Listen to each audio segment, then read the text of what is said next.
पहला सवाल नीलेश जी मैं आपसे ये जानना चाहती हूँ कि आयुर्वेद के अनुसार प्रकृति, इंसान की प्रकृति बहुत ही इंपॉर्टेंट होती है।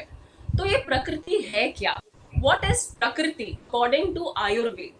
आप अगर साधारण शब्दों में हमारे सभी दर्शकों को समझा सकें कि प्रकृति क्या होती है।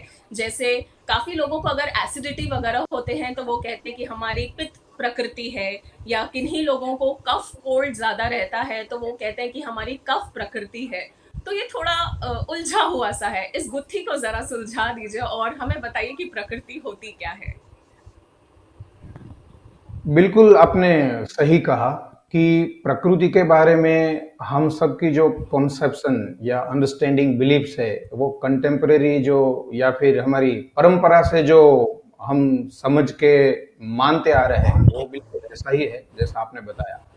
किसी को बहुत ज्यादा सर्दी जुकाम होता है तो वो मानते हैं मेरी प्रकृति कफ प्रकृति है।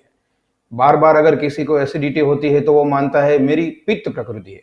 और किसी को डकार, गैस, इन सब चीजों की अगर तकलीफ होती है तो उनको अगर आप पूछो वो बोलेंगे मेरी वायु प्रकृति है। तो प्रकृति के बारे में, क्योंकि हमारे देश में आयुर्वेद कोई नया नहीं है, सदियों से परंपरा से हम आयुर्वेद को अपने घर में बसा चुके हैं, इसको प्रैक्टिस कर रहे हैं, इसलिए कुछ तो अंडरस्टैंडिंग या कुछ तो उसके बारे में बिलीफ हमारी बनी हुई है। लेकिन इसमें कुछ मिसकंसेप्शन है।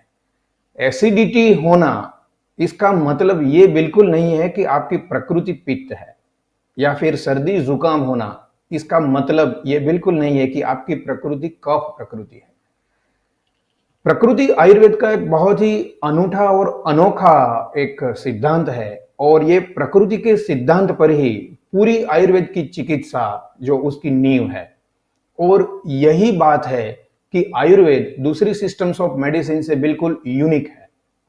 इसमें जनरलाइज कुछ भी नहीं है। जैसे कि बुखार में फॉर एग्जांपल एक ही तरह की ट्रीटमेंट किसी भी तरह को रोगी को हम दूसरी सिस्टम ऑफ मेडिसिन में प्रिस्क्राइब कर सकते हैं, लेकिन आयुर्वेद में भले ही आदमी को बुखारी है, लेकिन उसकी चिकित्सा उसकी प्रकृति को देखने के बाद की जाती है। तो इस तरह से it is kind of a customised system, not a generalised system. और ये कस्टमाइजेशन आता है प्रकृति के कॉन्सेप्ट से। मैं ट्राई करता हूं इसको सरल भाषा में समझाने का कि एक्चुअली प्रकृति, टेक्निकली आयुर्वेद की परिभाषा में प्रकृति का मतलब क्या है।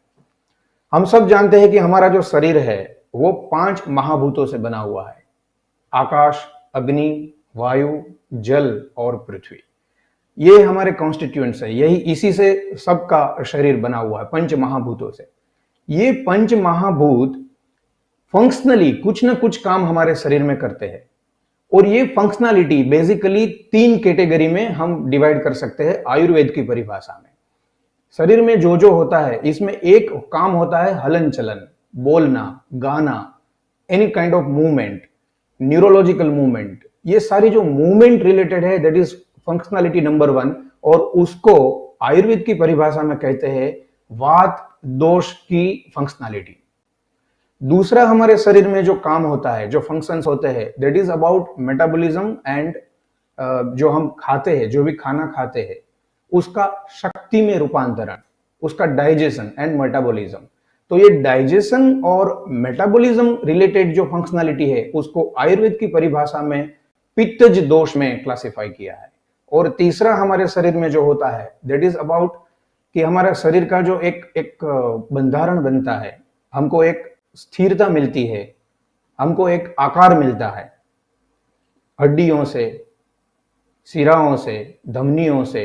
तो ये सारे जो हार्ड पार्ट्स जिससे कि पूरा हमारा शरीर को एक सुग्रथित एक बंधारण मिलता है, कॉन्स्टिट्यूशन मिलता है, कॉन्स्टिट्यूएंट्स मिलता है, वो कफ दोष के काम माने जाते हैं आयुर्वेद की परिभाषा में। तो जब हम ये कहते हैं कि ये 3 फंक्शनलिटीज के हिसाब से कुछ काम वात दोष के हैं, कुछ काम पित्त दोष के हैं और कुछ काम कफ दोष के हैं, तो इसका मतलब ये हुआ कि हम सब में वात दोष, पित्त दोष और कफ दोष सब में है।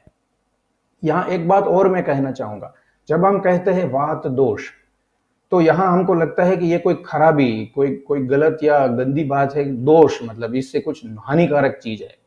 तो जब हम ये फंक्शनलिटी के हिसाब से वात दोष, पित्त दोष और कफ दोष की बात करते हैं तब ये एक घटक है, तत्व है, कॉन्स्टिट्यूएंट है।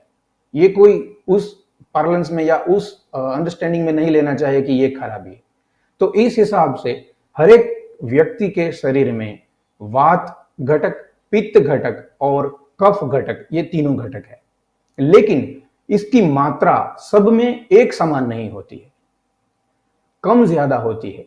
और ये मात्रा के कम ज्यादा होने से ही इंसान की अपनी प्रकृति बनती है, इसकी खुद की।